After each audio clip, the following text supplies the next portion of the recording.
Nuevo programa de Psicoperativos TV, hoy con varias sorpresas, con nuevos invitados y además, por supuesto, lo que estamos haciendo desde psicoperativos.com, todos los nuevos cursos virtuales.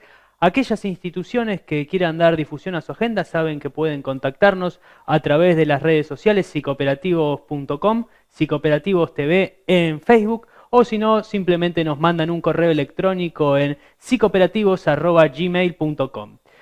Ha sido una semana ardua, compleja en todo lo que tiene que ver con las luchas gremiales de los psicólogos, que seguimos ahí empoderados trabajando, no solo para la comunidad, sino también hacia adentro. Todo lo que han sido los concursos en materia de jefaturas que se han sustanciado hasta ahora y siguen adelante.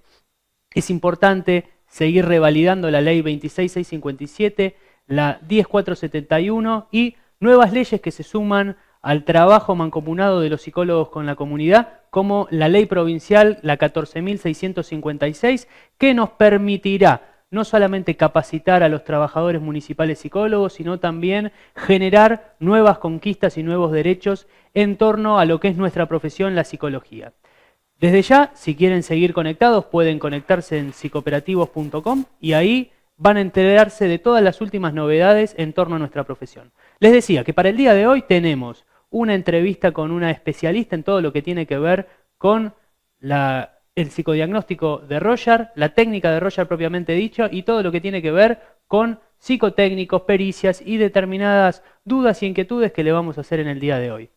Por último, y para finalizar, vamos a abrir una nueva sección de Pasando Revista, pero con una profundidad mayor a la que lo veníamos haciendo. Cuando volvemos de la pausa ya nos encontramos en todo este nuevo programa psicoperativos.com, Psicoperativos TV desde San Isidro.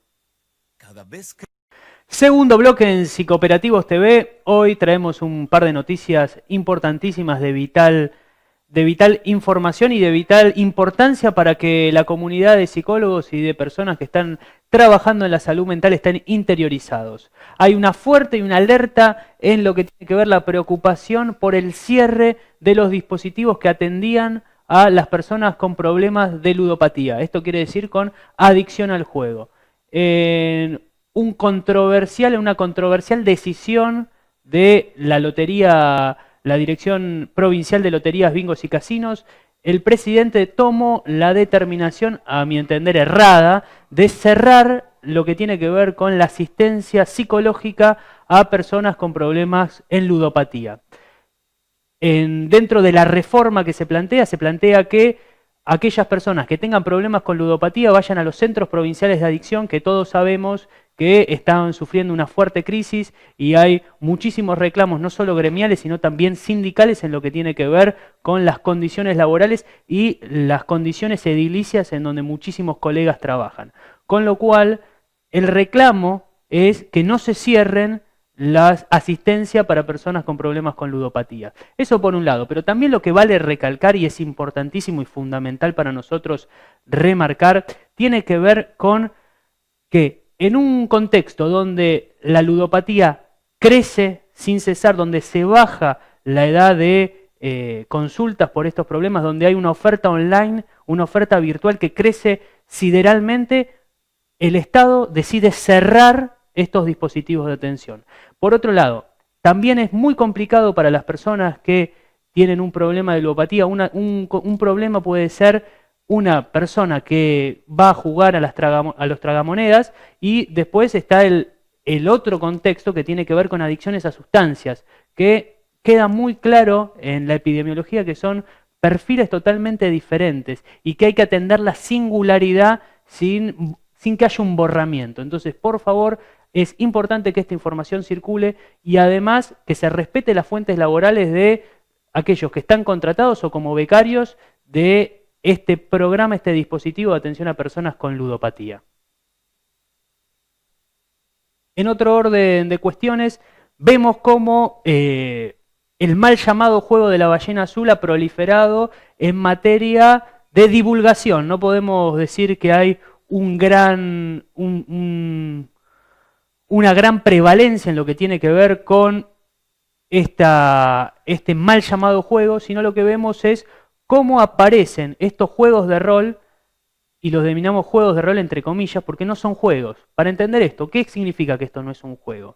Un juego tiene que tener la capacidad simbólica potenciadora de poder simbolizar una situación traumática, donde no se pueda poner en riesgo la integridad, en este caso de los adolescentes o de los niños. Si esto no se da, no podemos hablar de juego. Con lo cual, lo primero es erradicar de nuestro lenguaje la palabra juego asociado a una actividad que le hace daño a los niños y a los adolescentes. Por otro lado, me gustaría meterme de lleno en esto que se llama juego de rol. El juego de rol consiste en que hay una serie de obstáculos, de barreras, de desafíos a vencer. Entonces siempre esto está digitado por alguien que lo podríamos ubicar o situar en un lugar de director o amo del otro.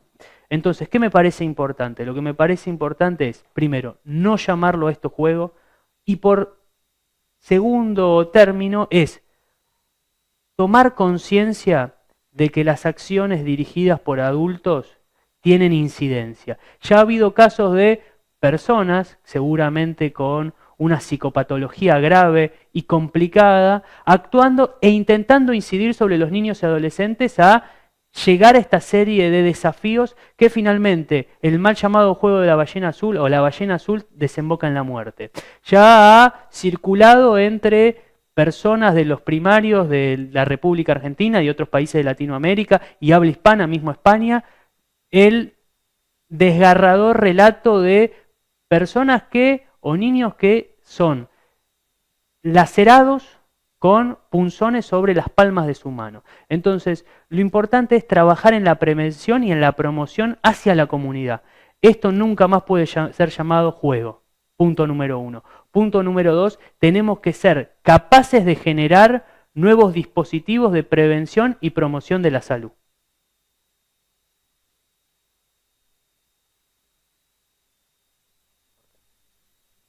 Nuevo bloque en Psicooperativos TV. Toda la información que estamos produciendo en este momento la pueden encontrar durante la semana en psicooperativos.com o en el canal de Hora 60 en YouTube.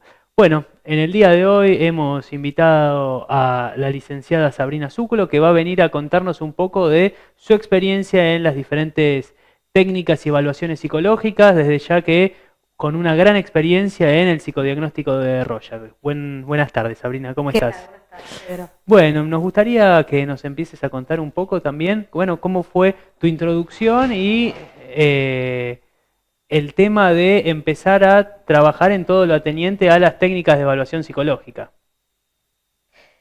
Sí, bueno, yo me especialicé en el psicodiagnóstico de Roger después de terminar la carrera y bueno, hace 10 años que estoy administrando y evaluando el test. Bueno, realmente uno lo llama test, pero bueno, se llama psicodiagnóstico de Roger. ¿Por qué? Porque es una evaluación muy completa de la personalidad, es decir, nos ayuda o nos permite arribar a un diagnóstico estructural de la personalidad, a un diagnóstico psicopatológico. Muchas veces es utilizado también para hacer diagnóstico diferencial. Bueno, estamos hablando del área clínica. De todas maneras, es un test que se puede utilizar en varias áreas de la labor del psicólogo. ¿En qué áreas podría utilizarse el psicodiagnóstico de Roger? ¿Y para qué? ¿Y para qué? Perfecto. Bueno, en el área forense, por ejemplo, bueno, lo podemos utilizar para evaluar daño psíquico, ¿sí? Hay a través de investigaciones que se han realizado acá en Argentina, a partir de la Escuela Argentina de Roger, una escala de indicadores, ¿sí? Que nos permiten poder, digamos, tener la prueba objetiva, ¿sí? De la existencia de daño psíquico, de la figura, digamos, de daño psíquico, que para nosotros se refiere a trauma psicológico, en ese test, ¿no? En el ámbito forense. En el ámbito forense, por ejemplo. Bueno, en el ámbito laboral también tenemos elementos como para poder evaluar las diferentes funciones de la personalidad, los aspectos cognitivos, intelectuales, los aspectos más que tienen que ver con las emociones, con los afectos, que nos permiten, de acuerdo al perfil laboral que estamos buscando, correlacionar y evaluar si esa persona es la adecuada para ese puesto. ¿cuáles serían, a grandes rasgos, las diferencias en lo que tiene que ver la toma y la evaluación según el área el área a la que se va a aplicar el Roger? Perfecto. Bueno, en realidad, digamos, es una herramienta con la cual podemos llegar a una profundidad de evaluación de la personalidad, realmente que otras técnicas no nos lo permiten, y a pesar de que, bueno, obviamente que hay muchas otras técnicas, tanto psicométricas como proyectivas, al tener el psicodiagnóstico de Roger la doble vertiente de evaluación, tanto cualitativa como cuantitativa, ¿sí? Porque lo hacemos a través de fórmulas, que están también, como decíamos antes, estandarizadas y sistematizadas a partir de investigaciones que se han realizado acá en Argentina a través de la Facultad de Psicología de la Universidad de Buenos Aires. Lo que podemos es, digamos, extraer los datos que nosotros necesitamos de acuerdo al área en el cual estamos evaluando. ¿Sí? Por ejemplo, si vamos a evaluar en el área educacional y necesitamos, por ejemplo, orientarnos a los intereses de los estudiantes, nos vamos a remitir, por ejemplo, a lo vocacional a partir de los contenidos dados en el test. Podemos arribar a los intereses y a la orientación vocacional de los alumnos, como para hacer un recorte, digamos, en esa área, ¿no? Bueno, como decíamos, en el área clínica, por ejemplo, nos vamos a estar fijando en las funciones yoicas de realidad, cómo funciona, digamos, el yo de esa persona. Lo podemos evaluar a partir de fórmulas que nos indican, por ejemplo, la prueba de realidad, la adaptación a la realidad que tiene esa persona en ese momento, el juicio de realidad, y a partir de esa escala, por ejemplo, podemos hacer un diagnóstico diferencial, porque en la psicosis da un puntaje, en los trastornos border da otro puntaje, y en la neurosis un puntaje totalmente diferente. Te pregunto lo siguiente, muchísimas veces cuando personas quieren saber cómo fraguar una técnica, intentan hacer una pregunta respecto a cómo hago tal o cual dibujo, dónde lo alineo, cómo lo tengo que hacer. ¿Por qué en el psicodiagnóstico de Roger es infraguable? Bueno, yo la verdad que no te puedo decir que sea sí infalible, pero sí es un poco complicado de fraguar. ¿Por qué? Porque si bien lo que se puede, digamos, aprender, o bueno, te pueden decir, es lo que tiene que ver con las respuestas populares, ¿sí? Con las respuestas que se llaman cliché, ¿no? Te dicen, bueno, no sé, en la lámina 5, el murciélago, por ejemplo. Si bien eso, si hablas con gente que tiene que hacer una evaluación o por internet lo buscas y te dice las respuestas que tenés que decir, ahí no se acaba la evaluación del psicodiagnóstico de Roger, sino que toda la parte, digamos, de explicación que tiene que dar la persona y dar cuenta de lo que ve, muchísimas veces, digamos, da cuenta de que esa persona vino preparada y bueno, ahí se puede, siempre, bueno, el psicólogo, digamos, tiene las herramientas como para poder manejar esa situación puntual. ¿Cómo te das cuenta que alguien vino preparado para la evaluación de la técnica? Perfecto. Bueno, una de las cosas puede llegar a ser esta cuestión que decíamos recién, ¿no? Dar las respuestas cliché, ¿no? Dar las respuestas más estandarizadas. Ese puede ser uno de los motivos. Muchas veces que no coinciden algunas de las respuestas o los contenidos con unos fenómenos que también fueron estudiados y fueron estandarizados, que tienen que ver con lo que los rogeristas llamamos los fenómenos especiales en Roger, ¿sí? Que son lo que generalmente nos muestran, por ejemplo, un caso de simulación. ¿Sí? Son fenómenos especiales que... ¿A qué llamas caso de simulación? Muy difícilmente sean aprendidos, digamos. Los casos de simulación, bueno, más referido al área forense, tiene que ver, porque bueno, sería un área en la cual la persona intentaría dar determinado resultado para obtener un beneficio económico en el caso de las pericias, ¿no? del área forense. Entonces ahí trata de simular un cuadro, entonces va a tratar de dar determinadas cosas, por ejemplo, no sé, capaz que el asesoramiento del abogado o de un psicólogo, quizás puede ser también que trabaje en el estudio, es, bueno, tenés que estar mostrarte deprimido, mostrarte mal.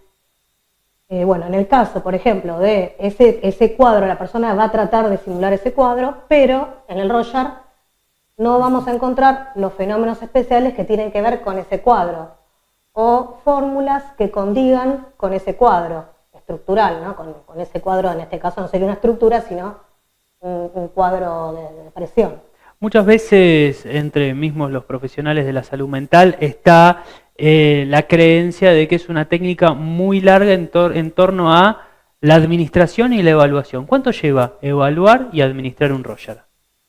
Bien, bueno, la administración puede variar de acuerdo a la persona entrevistada, ¿no?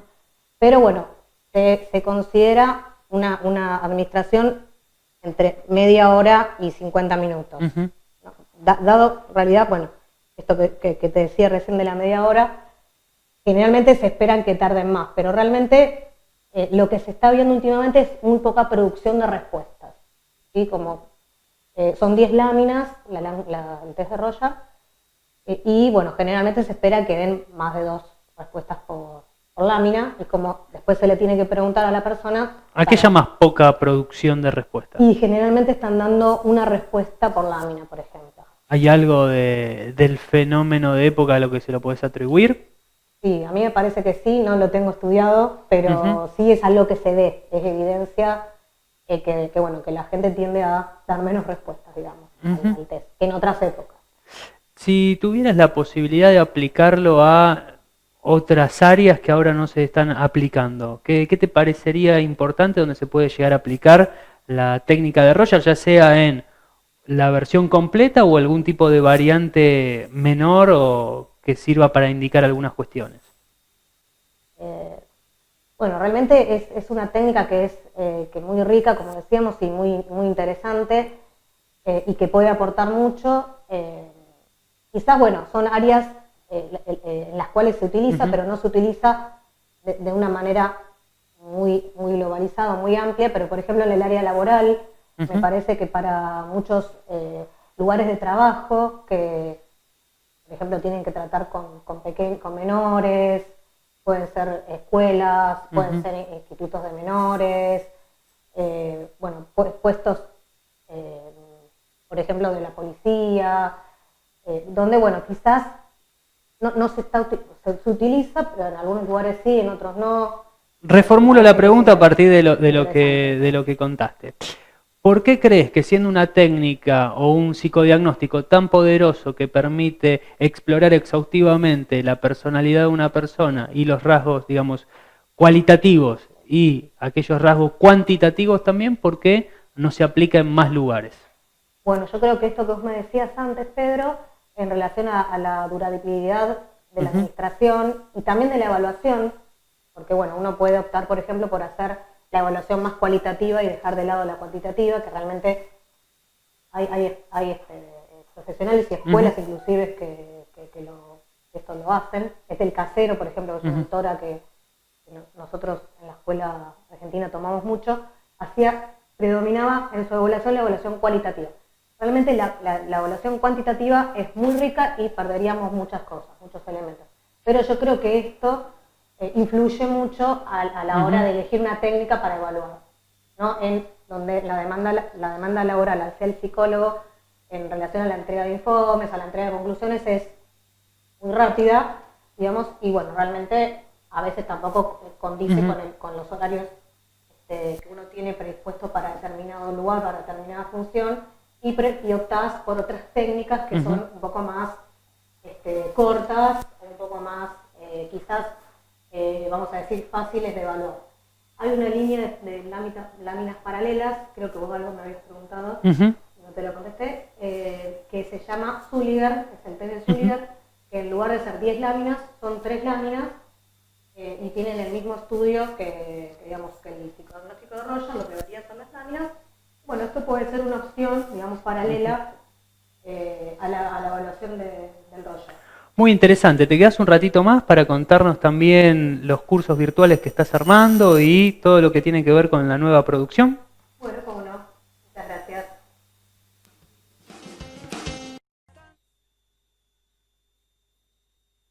Sabrina Zúcolo. Gracias, Sabrina, por estar acá. Bueno, estábamos Gracias. hablando de la capacitación, la formación virtual que se viene a partir de ahora en psicooperativos.com, donde vas a diseñar y dar un curso de Roger. ¿Querés contarnos cómo lo pensaste, cómo va a ser y qué le va a permitir al usuario que decida hacer ese curso?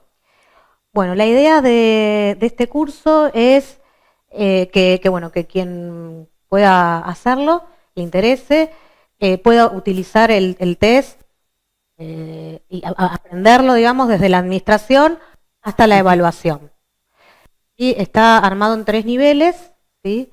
Bueno, en el primer nivel se apunta a, primero, a introducir el psicodiagnóstico, la técnica, a partir, del conocimiento de las láminas, de cómo se administra, ¿sí? De las partes de la administración del test, la parte de la clasificación de las respuestas, ¿sí? Lo que nosotros llamamos, los que estudiamos Roger, llamamos pasar al idioma Roger las respuestas dadas a las láminas. Bueno, eso se llama clasificación. Y a partir de la clasificación, luego vamos a pasar a los cómputos. Los cómputos, tienen que ver con estas fórmulas que yo te nombraba, que exploran diferentes aspectos de la personalidad.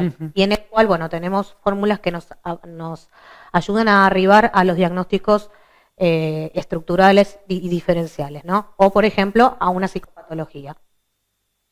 En el nivel 1 lo que vamos a ver principalmente es cómo administrar el test, cómo tomarlo y cómo clasificar las respuestas, ¿sí?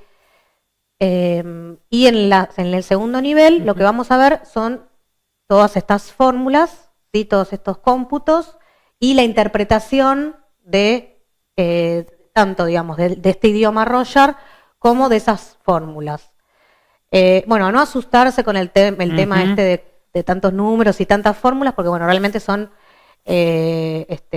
bastante fáciles de aplicar y aparte, ¿Es necesario que tenga algún otro tipo de formación previa en técnicas la persona o con solo tener el título como psicólogo o psicóloga alcanza? Totalmente, con solo el título alcanza, no hace falta tener conocimiento de otras técnicas.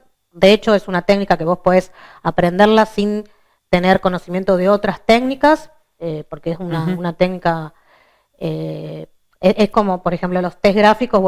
Vos podés aprender un test gráfico y no necesariamente tenés que saber Roger o técnicas proyectivas. ¿Cuánto va a durar el curso aproximadamente?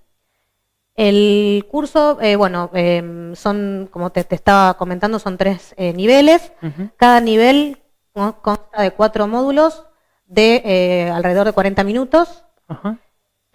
Y como en el segundo módulo vamos a ver todo esto que tiene que ver con las fórmulas, con los cómputos, con el psicograma. El psicograma es un histograma de frecuencias, donde podemos ver en gráfico una frecuencia de los determinantes. ¿Y qué nos permite eso? Y eso nos permite tener como una primera visión de lo que sería como el esqueleto, vamos a decir, de la estructura de personalidad y del funcionamiento de esa persona. Y en el tercer nivel, lo que vamos a estar viendo sobre todo es las estructuras, cómo aparecen en Roger, las estructuras de personalidad. También, como decíamos antes, hay toda una estandarización y a partir de la sistematización de todo ese material obtenido, se puede ver, por ejemplo, cómo sería el Roger de una personalidad o de una neurosis histérica, de una neurosis obsesiva, de una psicosis, de una esquizofrenia en sus diferentes tipos. ¿Cómo sería el Roger de una persona depresiva o con depresión? También, por ejemplo, los índices de suicidio. Hay una escala que se ha realizado a partir de Roger de personas que han logrado suicidarse, que han cometido el suicidio, y mirando para atrás, mirando los Roger de esas personas que justamente habían sido evaluadas con Roger, se juntaron una determinada cantidad de protocolos y se armó una lista de indicadores que aparecen en personas que tienen riesgo o potencial suicida. Por ejemplo, eso también lo forma parte, digamos, de esta estructura que decíamos del tercer nivel, en el cual veríamos cómo aparecen estos indicadores en Roger, cuáles son, cómo los detectamos, cómo los clasificamos. Bueno, muchísimas gracias por haber venido. Vamos a tener las novedades en psicooperativos.com de tu curso y, como siempre, te comprometemos a seguir viniendo y a contarnos de esta técnica tan pero tan interesante. Gracias, Sabrina. Muchas gracias por invitarme. Con esto terminamos el programa de Psicooperativos TV. Los esperamos y los aguardamos en nuestra página psicooperativos.com. Eso fue todo. Hasta la próxima.